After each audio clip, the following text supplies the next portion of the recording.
In this video, we are going to see how to use the adulteration kit designed for testing milk. Using this kit we can find out if milk is adulterated or not. Milk is consumed by millions of people across the globe and they are using milk to make a wide variety of food products. This is a very simple kit and consumer-friendly. Also, it carries simple instructions.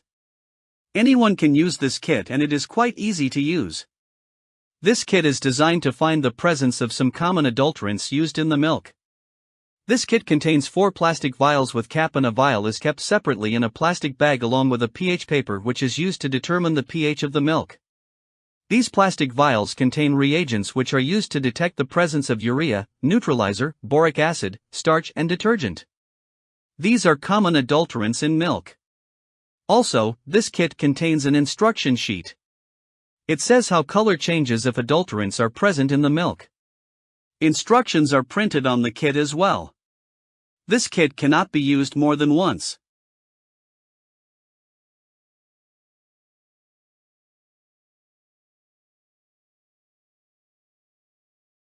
All 4 plastic vials are labeled.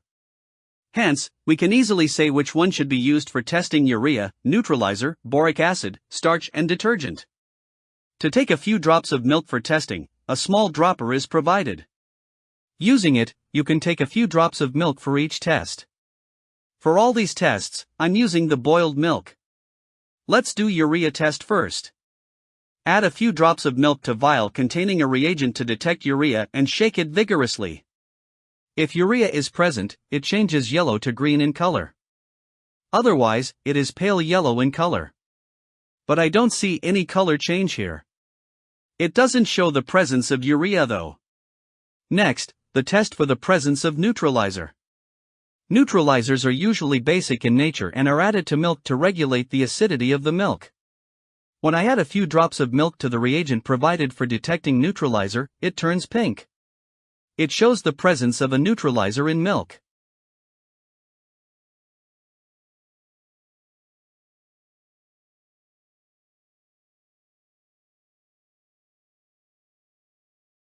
Next, the test for boric acid. Boric acid is one of the adulterants used in milk to retard the growth of some microbes and to preserve the milk for a long duration. If boric acid is present in the milk, the reagent provided turns it orange. But here there is no such color change. It shows the absence of boric acid.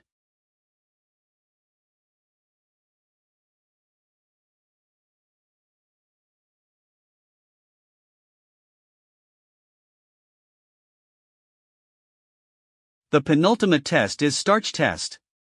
Starch is adulterated in milk to increase the thickness of the milk so that they can add more water to the milk and sell less amount of milk for higher price. As we all know, iodine solution is used to detect the presence of starch. It turns the solution dark blue if starch is present. But here there is no such color change and it shows the absence of starch. After each test, you can check the table provided in the instruction sheet or the scale provided in the back of the box if there is any noticeable color change. The 5th and final test is detergent test. As I shown before, a separate plastic bag containing a vial and a pH paper for this test. Dip the pH paper in milk. If it turns green, it shows that the milk is neutral. If it turns blue, then there is something basic in milk. Not necessarily a detergent. It shows color change even for a neutralizer. Sometimes, milk is adulterated with this to increase its shelf life. As soon as I dip the pH paper in milk, it turns blue and it shows the presence of something basic in milk. Although other adulterants are absent in milk, something basic is present. It's possibly baking soda. Although it is mildly alkaline, it turns into washing soda when you boil the milk. After performing all the tests, better let them stand for 5 to 10 minutes. Because certain tests take time to show the presence of adulterants if there are any. Again, if there is any color change, cross-check it with the table or scale provided.